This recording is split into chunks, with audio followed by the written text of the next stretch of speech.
everyone. Welcome to our Diversity, Equity, and Inclusion keynote. I'm Melonie, and I am so thrilled to be here to chat with our incredible guest, Silvia Vasquez-Lavado.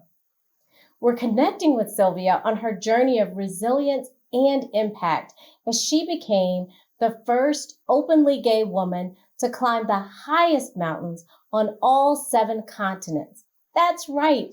Silvia scaled 7 summits and now scales social justice with her organization, Courageous Girls. Thank you so much for joining us today, Silvia. I'm feeling a lot of kindred spirit with you. We're wearing the same color shirt, so I know we're going to have a lot of chemistry as we go through this conversation. Oh my God, Melonie, what an honor. Thank you so much for inviting me. I am just thrilled. And yes, red power, we're here. What a conversation. Thank you. Well, I always like to start off conversations by asking this. Tell me how you self-identify. Well, thank you for asking me that. I am a Peruvian-American LGBTQIA+ proud member of my community. I'm a mountaineer, an explorer, a social justice, a survivor, a warrior. That's how I would call myself. You have a pretty incredible story, from surviving abuse, immigrating to the United States, navigating the corporate ladder, battling addiction, and then climbing the highest peak on all 7 continents while giving back to other survivors of abuse. We are thrilled you're here to share your journey of really finding your voice and your resilience and how you channeled all of that for social justice. And I want to dig into how inclusion and belonging impacts your life. But first, take us back to the beginning. You shared that you experienced sexual abuse at a young age by a trusted family friend.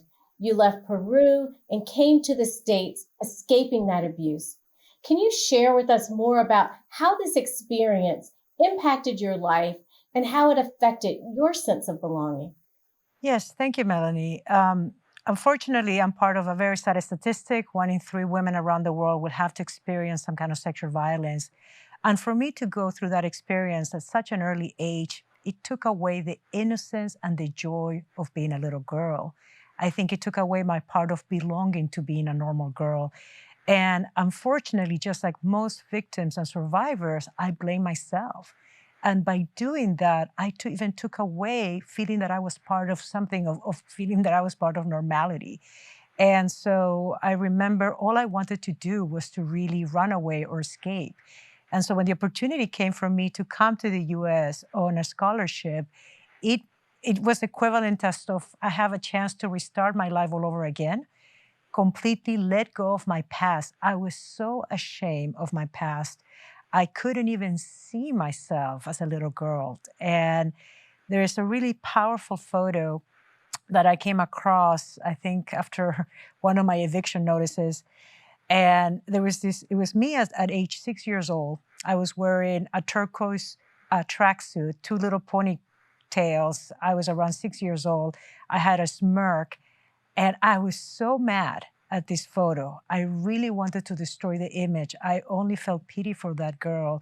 And I just felt that a way of running away would actually be the way for me to let go of myself. And unfortunately, that only started making up a hole much deeper for my own shame and my own self-destruction. I mean, I definitely belonging. I was just trying to self-destroy myself while trying to look on the outside to have a very different life.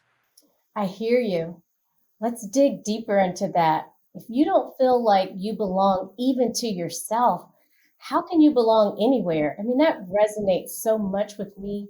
And those life experiences, both positive and negative, are part of our whole selves. And at Google, we believe in the idea of bringing your whole self to work.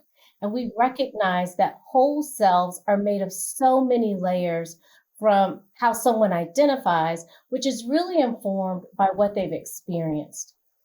And once you immigrated to America, you climbed the corporate ladder at places like eBay and PayPal. How did you show up in the tech world in the early 2000s? It was something very interesting. I always was fascinated by computer science. I started playing back in those days, Commodore, Atari, trying to learn programming. But my father was a very close-minded conservative accountant who definitely didn't see the value in computers. But it was always incredibly appealing to me. And so as I started developing my career here in the US, I had the opportunity to engage in complex financial implementations and use that passion. But what really opened up my eyes was just expansion, the global inclusion that the technology companies were having. To me, it leveled the playing field. Technology was available in so many places. And I think for me to have the opportunity to start visiting some of the offices, to start working with people around, brought this sense of unity, brought this sense of belonging. We were all, doing a really good cause, which is the way that I also saw technology. You can definitely make positive changes. You can empower in unlimited ways. And so being part of it helped me quite a bit. Still, I needed to do a lot of work on myself. So tell me more about breaking. And in the midst of it, you returned to Peru. I mean, did this physical homecoming shift in your family's acceptance? It actually was it was a little trickier because I remember my drinking was getting out of control, and I had hit rock bottom, and it was the very first time I asked for help, and I had a complicated relationship with my parents, and my mother asked me to come down to Peru and do a powerful healing meditation with ayahuasca. And it was something that both my parents were very close-minded, very conservative people. And my mom's experience on it really had stayed with me as to how it had connected her to her consciousness. And ayahuasca is an ancient indigenous medicine that people in the jungles of the Amazon have been practicing for centuries because it allows you to unblock emotional pain and it allows you to open higher levels of consciousness. And so for me, when I did this ayahuasca, it almost felt I was at the lowest of my life. And what really surprised me is that on my session, on the very first vision that came to me was of the little girl that I had seen on that turquoise tracksuit. She was crying on a corner. And I remember seeing as an adult being mad as to like who had hurt her. And as I approached the little girl and we reconnected together, I remember feeling this energy inside of me, feeling as if something was becoming whole again. And as we started, I remember like just grabbing and hugging this young little girl. And somehow as we were together, we heard this rumbling. And these mountains opened up in front of us. And it was my little girl who extended her hand and pulled me walking into mountains. And that was really powerful for me because I remember I ran away from my country with so much shame. And it was almost the natural medicine in my own country that gave me this incredible opportunity of just reconnecting to this past and allowing me to see that that was what was causing so much pain for me to really accept myself for who I was. Well, let's talk a little bit more about saving yourself. I mean, this idea of identity and belonging having so many layers, working to save yourself was undeniably a big hill to climb. And I intended that pun because this is really where you got into mountaineering and took on your first summit. I have so many questions around this. First off, how did you choose mountaineering as a path forward? So for me, it actually definitely was not what I had ever imagined. If anything, I was scared of mountains. Even I come from one of the most beautiful mountain places in the world in Peru, our white Andes. And but always the idea of mountain climbers were like the bravest of the brave, the toughest men always. And so for me, I never fit any of those descriptions. And so I remember when I returned back from this session with my parents of ayahuasca, I had this insight in my heart, and I remember telling myself, well, I've never had come across something so powerful. Why don't I take this vision literally? And I'm a Virgo, so I'm very practical, and I figure, well, if I need to bring this massive pain in my life, it only makes sense to bring it to the massive mountain in the world. So I decided to take myself to the base of Everest. Zero experience whatsoever. The closest I had ever done when it came to camping, I would drive to a campsite, set up my tent, be around the river, and then drive out. I was never really compelled to be in nature. And so I remember I went to Kathmandu. I got into this, trekking expedition on my own, just with a local guide and a porter, not knowing what to expect. And on my second day, when I came across the Himalayas, that is possibly when my life changed forever. Because here I was walking under the shadows of the tallest mountains in the world. And these shadows were the thing that it was actually the thing that was so big enough to swallow all of my pain, to swallow all of my shame, to swallow just all these memories. And I felt a sense of belonging. I felt a sense of welcoming that not a single person in the world had ever given me. And it was so powerful that I remember I started almost rediscovering my courage. And I got so inspired. I made it to the base of Everest in 4 days instead of the 8 days it take. I went so fast that I made my local trekking guy sick. He couldn't continue with me. But I remember just wanted to just being surrounded. There was this safety. And so when I get to the base of Everest, I had the opportunity of seeing the sunrise. And as the sunrise came down between Everest, Nuptse, and Lhotse, I had tears in my eyes, and I looked at the mountain and I made a promise. I said, you have given me my life back, and I'm going to promise that I'm going to come back one day, and I'm going to attempt to go to the summit by becoming a mountaineer and coming back with a social cause.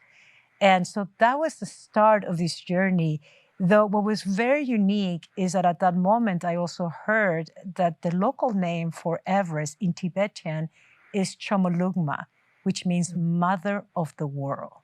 And so here I was making this powerful promise in front of the mother of the world.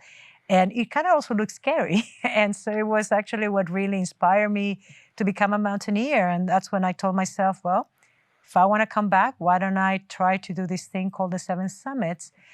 Start from, once again, very pragmatic, start from the easiest to the hardest, and, let's embrace this new side. And so that's what literally led me into this path. It's so powerful. There's something that you say in your book that I really loved in regards to climbing these massive mountains. And you said, rules don't apply here. Ego and brute force guarantee little around here. You saw Navy SEALs and seasoned climbers not make it to the top, yet you did.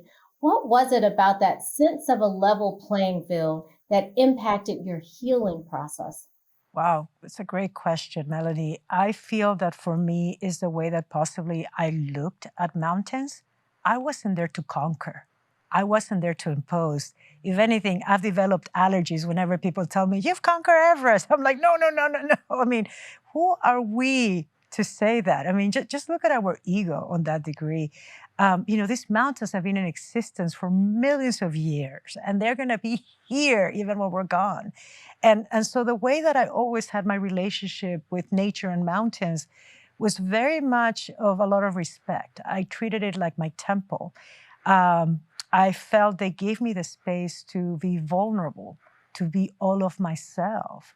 I never felt any judgment. And I think that was always my attitude. I had possibly, even before Everest, I had at about 3 different occasions, really hard moments of breakdowns in the mountains.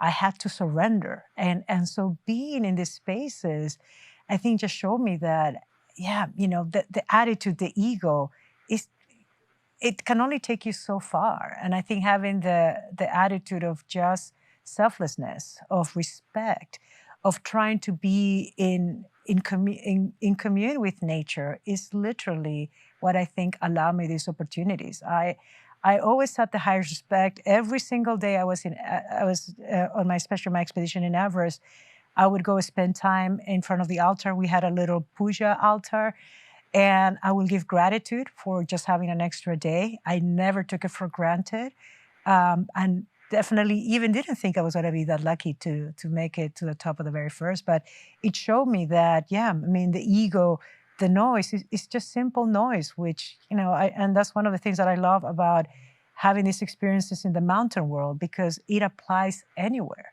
And it really highlights it. But yeah, the big talking doesn't really get you that far at times.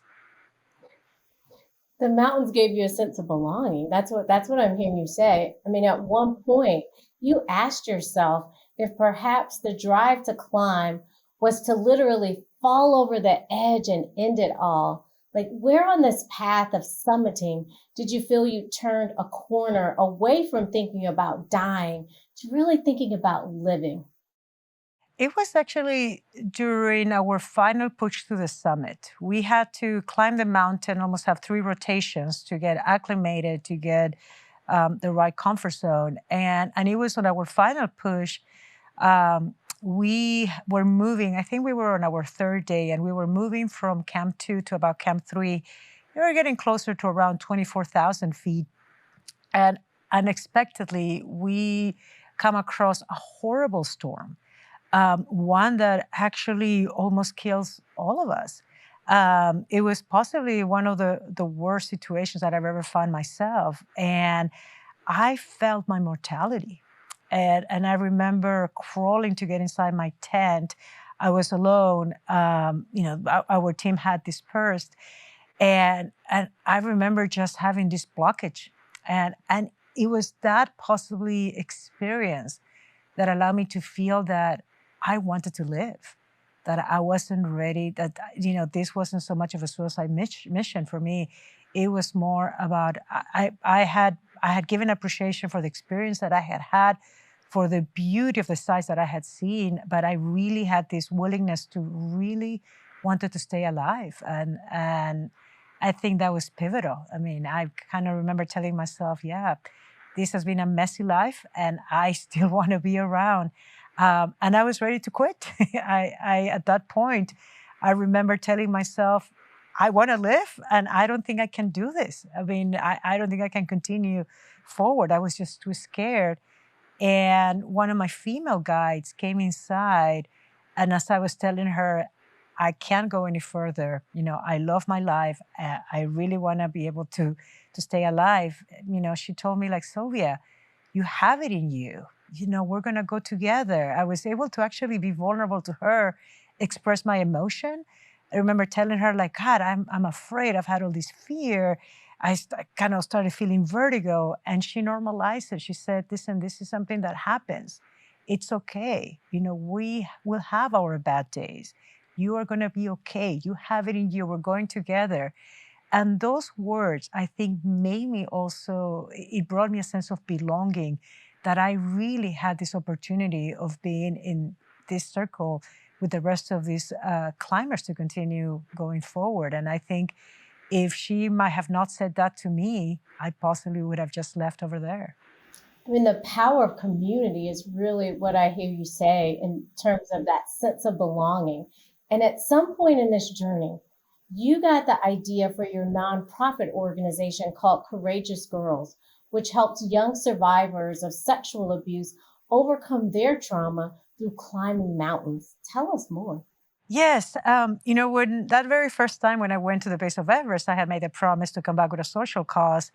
And that took me a long time to determine what it was, which I think is always interesting. Whenever we put a purpose, whenever we put ourselves in service, we need to trust that sometimes that's going to take a little bit of time. And for me, I remember trying multiple times, maybe this is going to fit, maybe I should do this. Maybe I should actually, climb on behalf of other people. And it was actually after I had one of my most difficult years, 2013, I had lost my mother to cancer. I had gone through a painful divorce, that I remember taking myself to climb another one of the 7 summits. So I was down in Aconcagua. And the night before the summit, I started being unsure of my ability to continue going. I was getting altitude headaches. And I remember that evening, I had a massive breakdown. I started crying. I was lucky that my tent mate was snoring, so his snores actually didn't make it too embarrassing for me to cry and let go. But I remember what I was doing. I was opening up my heart. I was surrendering to that experience. And the next day, I was able to continue my journey. I was able to summit. And that evening after the summit, my mission to bring survivors of sexual abuse and give them the opportunity to experience healing in nature came very clear. It was almost as if the mountain was having compassion towards me and being like, you've been looking for this?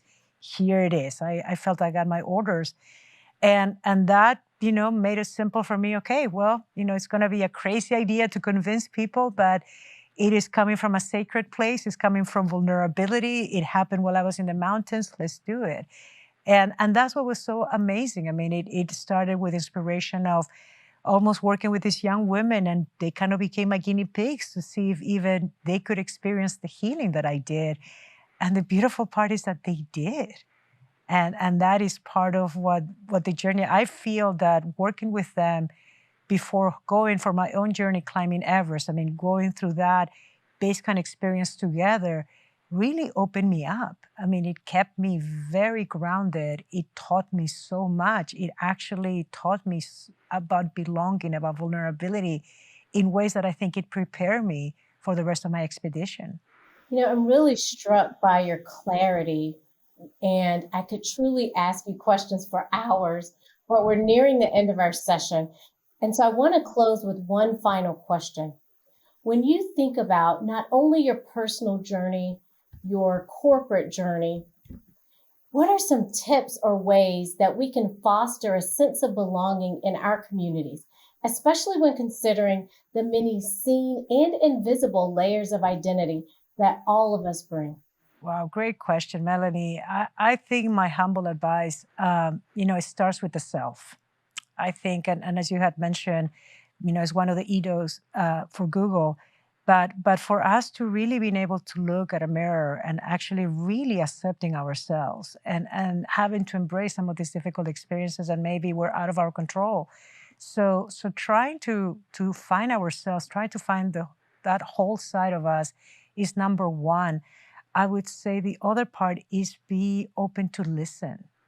We're going through some incredible times. And I think it's going to take showing up, whole, being able to listen, being able to be brave and vulnerable. I think that can create a really powerful way of us creating belonging, extending it to others. And I mean, for the work that Google is doing, the impact that you guys have had in all of our lives, I'm a massive user and I've benefited so much of it. I think it's a beautiful purpose that every single person at Google is engaging. And I think some of these tidbits, it's in all of you guys. So, it's my little humble learnings or lessons. Thank you, Silvia, for sharing your bravery, your journey, and your inclusion techniques with all of us. I lived in Albuquerque for 2.5 years, and I had the wonderful experience of starting my own hiking journey while I was there, the mountains, the sunrise, the sunset. So I really feel that spiritual connection that you're talking about. To our attendees, be sure to pick up Silvia's book, In the Shadow of the Mountain, at your local bookstore. I hope that you will incorporate her inclusion and belonging teachings from today in your communities. Thank you, Silvia. Thank you, Melanie. Thank you for this incredible opportunity. Thank you to Google Cloud Next. And wow, I'm inspired. Albuquerque, why not?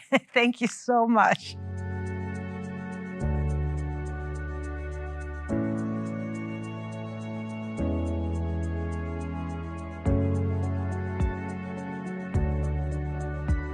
Thanks again, and thank you all for joining us at our DEI keynote. Enjoy the rest of Cloud Next.